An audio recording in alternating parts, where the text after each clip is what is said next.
साथियों, मैं आपसे बहुत महत्वपूर्ण बातें कर रहा हूँ।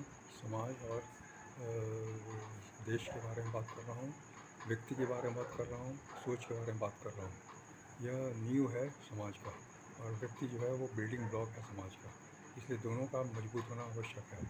आज मैं देखता हूँ कि समाज में क्या स्थिति है। आज मुझे देखने का एक अवसर प्राप्त होता है।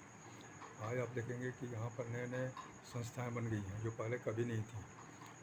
तरह तरह के नए नए विभाग बन गए हैं सरकारी क्षेत्र में भी, ताकि लोगों की समस्याओं का समाधान हो सके। उस संस्थाओं को देखकर मुझे ऐसा लगता है कि इस नई नई तरह की समस्याएं पैदा हो रही हैं समाज में, इसलिए उनके हल करने के लिए नई नई संस्थाएं बनी हैं। जैसे हमने देखा कुटुंब न्यायालय बन गया। एक न्यायालय तो ऑलरेडी जिला में रहता है, डिस्ट्रिक्ट हर डिस्ट्रिक्ट हेडक्वार्टर में एक न्यायालय होता है, उसको कचहरी बोलते हैं। और जहाँ कलेक्टर बैठते हैं, डिस्ट्रिक्ट जज बैठते हैं, वहाँ न्यायालय होता है। वहाँ हर तरह की समस्याओं का समाधान निकलता है, हर तरह के विवादों का समाधान निकलता है। अब उसी तरह से अब कुटुंब न्यायालय हो गया। कुटुंब न्यायालय का अलग विभाग बन गया, एक अलग न्यायालय बन गया, और उसमें भी अलग जज हैं और उसके लिए भी अलग पूरी पूरी संस्था है। सॉरी, आखिर इसकी ज़रूरत क्यों पड़ी, ये सोचने वाली बात है। कुटुंब न्यायालय की ज़रूरत क्यों पड़ी? आज फैमिली के प्रॉब्लम्स को अलग कोर्ट में क्यों डील किया जा रहा है? ऐसा ऐसा क्या हो गया कि हम अपने परिवार के विवाद को घर में नहीं सॉल्व कर पा रहे हैं, या सामान्य कोर्ट में नहीं सॉल्व कर पा रहे हैं, उसके लिए अलग से विभाग बन गया। का एकमात्र यही कारण है कि इतनी संख्या बढ़ गई है इस विवाद की, पारिवारिक विवादों की, कि उसके लिए अलग न्यायालय बनाना पड़ा।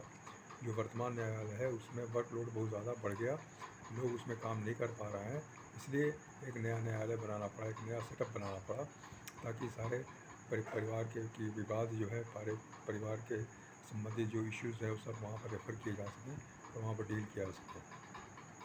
आप सोचिए कि एक परिवार जो एक हमारा आधार है, जो हमारा एक बहुत बड़ी संस्था है, बच्चों के लिए एक प्रारंभिक स्कूल है, पति पत्नी का एक बनाया हुआ परिवार है, उस परिवार में आज इतनी समस्याएं पैदा हो गई, उसके लिए अलग न्यायालय बनाना पड़ा। उसकी इतनी संख्याएं बढ़ गई, विवादों की संख्या, कि एक अलग न्यायालय बन गया।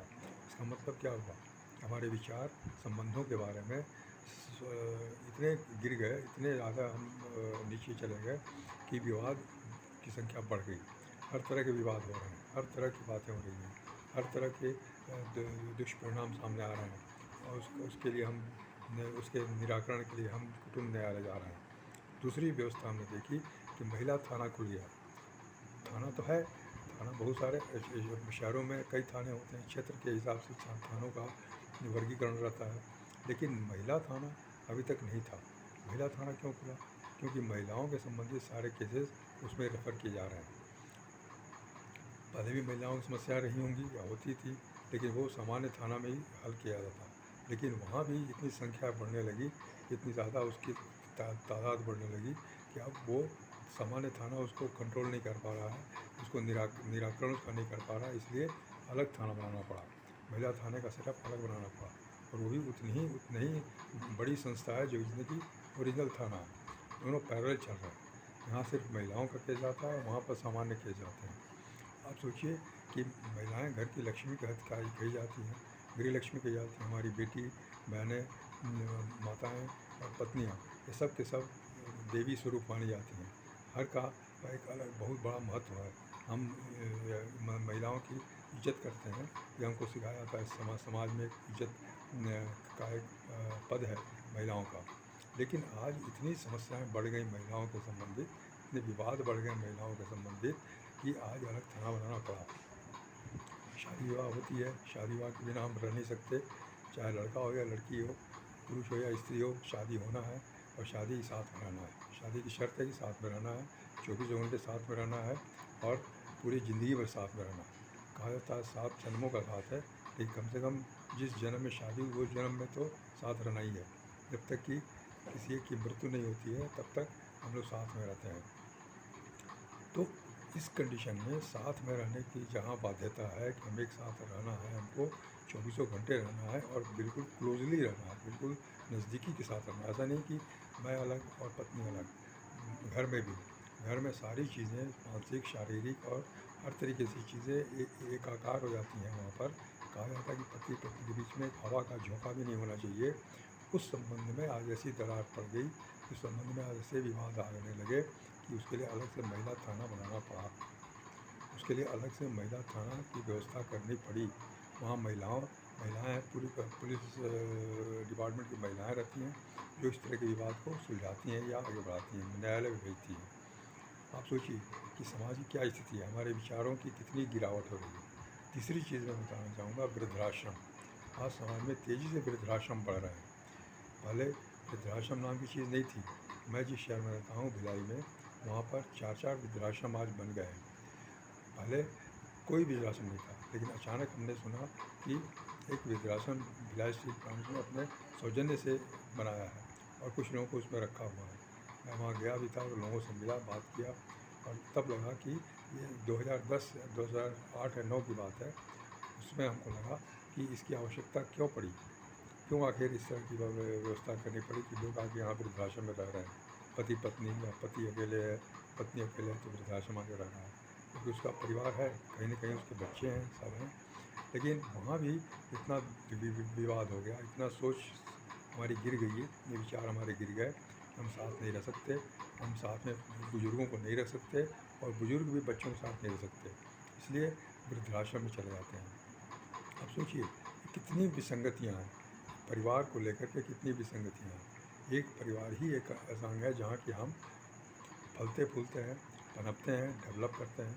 ये वही परिवार आज इतने विवादों की जड़ हो गया है कि 3-3 अलग संस्थाएं, बड़ी से बड़ी संस्थाएं सरकार को बनानी पड़ी। कितने दुख की बात है, कितने ये क्षोभ की बात है। भारतीय संस्कृति में ये तीनों संस्थाओं की कोई ज़रूरत नहीं होनी चाहिए थी। जो हमारी संस्कृति है, जो हमारा कल्चर है, उसके हिसाब से इन तीनों संस्थाओं की कोई आवश्यकता पड़नी नहीं चाहिए थी। लेकिन आज तीनों संस्थाओं की आवश्यकता पड़ी और सरकार को उसको स्थापित करना पड़ा, और आज वो चल रहा है। आप बताइए कि हम किस तरफ जा रहे हैं। 70 साल में हम किस दिशा में गए। पारिवारिक रूप से हम कितने टूट गए, कितने बिखराव आ गया, एक दूसरे के प्रति कितना हम ऐसे असहिष्णु हो गए।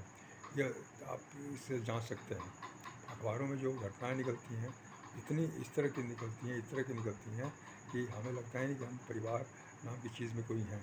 आज लोग परिवार बनाने से कतरा रहे हैं, आज लोग परिवार बनाने से मना कर रहे हैं कि हम परिवार नहीं बनाएंगे। कारण यह है कि वो फिर डरते हैं, परिवार बनाने से सब संकट आएगा, अकेले ही रहना पसंद करते हैं। लेकिन ये गलत बात है, ये सही बात नहीं है। कारण क्या है कि हमारी शिक्षा प्रणाली ने हमको इसके लायक नहीं बनाया कि हम किसी के साथ रह सकें, हम किसी के साथ संबंध बना सकें, हम किसी के साथ सही ढंग से रह सकें, आनंदपूर्वक रह सकें। ये हमको शिक्षा प्रणाली ने नहीं सिखाया, हमारे माता पिता ने नहीं सिखाया। हमारे माता पिता ने यही सिखाया कि आप पढ़ लिख करके अच्छे प्रोफेशनल बन जाओ, अच्छे पद पर चले जाओ, अच्छी नौकरी करो, अच्छे पैसे कमाओ। इसके अलावा हमको कुछ नहीं सिखाया गया कि हाँ, परिवार बनाना है तो पत्नी रहेगी, बच्चे रहेंगे, उनके साथ कैसे व्यवहार करना है, बड़ों के साथ कैसे व्यवहार करना है, अपने माँ बाप के साथ कैसे व्यवहार करना है, अपने सास ससुर के साथ कैसे व्यवहार करना है, अपने से बड़े, अपने से समान, अपने समान लोगों से कैसे व्यवहार करना है, अपने से छोटों से कैसे व्यवहार करना है। कुछ भी नहीं सिखाया, कुछ भी नहीं हमने बताया गया। हमको सिर्फ पढ़ा लिखा करके, कुछ सब्जेक्ट पढ़ा लिखा करके, अच्छे नंबरों से पास करा करके डिग्री दिलवाई गई, और फिर नौकरी के लिए लाइन लगाया गया। नौकरी मिल गई तो वाह वाह हो गया, सब लोग खुश हो गए कि हाँ, बच्चे को हमने सफल बना दिया, अपने लाइफ में सेटल हो गया है, और शादी कर दी, फिर उसके बच्चे हो गए। यही जीवन है हमारा। ये कितना ही विसंगतियों से भर गया आज, क्योंकि हमने इस जीवन को सही ढंग से समझा ही नहीं, जीवन को हमने सही ढंग से देखा ही नहीं, कभी सीखा नहीं जीवन के बारे में। बस जीवन जीते चले गए, उम्र बीत गई, ऊपर चले गए। ये बहुत ही गलत बात है। समय के हिसाब से इतनी गिरावट आ गई है आज कि मुझे देख के अफसोस होता है कि महिलाएं जा रही हैं महिला थाना का पता पूछ करके, लोग जा रहे हैं कुटुंब न्यायालय का पता पूछ करके, और वहाँ भीड़ लगी रहती है। वृद्धाश्रम बढ़ रहे हैं, उसकी संख्या बढ़ रही है, सामाजिक संस्थाएं जाके वहाँ पर सेवाएं दे रही हैं, लोग अपना फ़ोटो खिंचवा रहे हैं बुढ़ापे के साथ, बूढ़ों के साथ रह करके उनका आशीर्वाद लेते हुए। अब ये बताइए कि आखिर संस्थाएँ इसके बारे में क्यों नहीं काम करती कि ये वृद्धाश्रम समाप्त हो जाए, वो वृद्ध लोग अपने परिवार में चले जाएँ, उनके बच्चे उनको स्वीकार करें या वो बच्चों को स्वीकार कर सकें। ऐसा क्यों नहीं हम लोग करते? क्यों हम वृद्धाश्रम को ही बढ़ावा दे रहे हैं? तो हम वृद्धाश्रम को ही हम अंगीकार कर रहे हैं, क्यों स्वीकार कर रहे हैं इस गलत बात को? क्यों हम सह रहे हैं महिला थाना को? क्यों हम पति पत्नी के बीच में पारिवारिक संबंधों को मजबूत क्यों नहीं बना रहे हैं? तो क्यों नहीं हम लोग दृढ़ता के साथ काम करते हैं? ये सोचने की शक्ति क्यों नहीं हमारे अंदर? के बारे में हम आवश्यकता क्यों नहीं फील करते? ये सोचने वाली बात है, ये समझने वाली बात है। आप इसको विचार करिए। मैं आपके सामने ऐसे बिंदु रख रहा हूँ कि आप विचार करिए और अपने आप को जवाब दीजिए कि आप कहाँ तक सही हैं, कहाँ तक गलत हैं। ये शिक्षा प्रणाली कहाँ तक सही है, कहाँ तक गलत है। धन्यवाद, नमस्कार।